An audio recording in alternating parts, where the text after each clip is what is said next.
Hello, this is a new poem. Toujours l'enfer c'est les autres.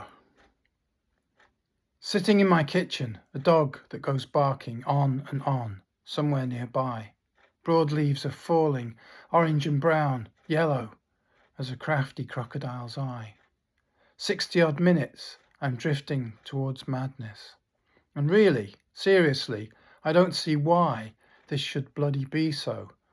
It's pretty clear to me, though, as the year turns around, there's precious little peace out here to be found.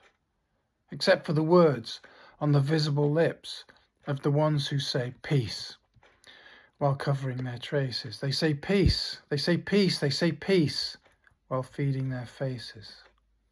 They say peace, they say peace, they say peace while trampling discreetly a carpet of corpses, positioning spotlights in all the right places.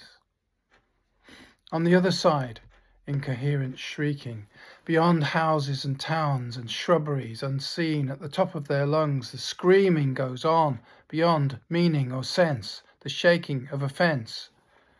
When Jenny cries wolf and no one comes running, who'll be surprised? Who's going to come gunning?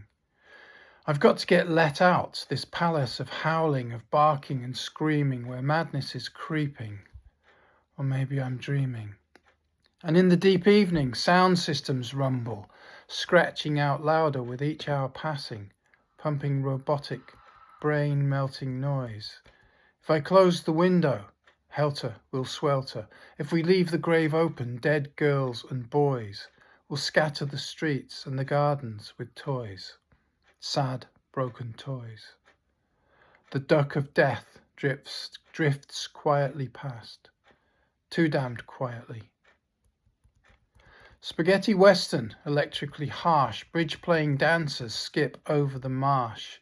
Pennies for picking and tocking and ticking, cocked hat to thin things, metal and tin things. Tremolo boot and a touch of the slapback, diddly drone on the open-top steel strings. Whammy bar wax and clickety-clacks, harmonicas moan, while a scapegoat alone staggers the desert where skin turns to bone. On a planet of uncountable billion souls, jiving in slacks and plasticized Macs, living from both sides, consuming the wax, papering over crevasses and cracks, piling up houses of convenience packs, sitting alone, distant from home, red wine maturing in cobwebby racks.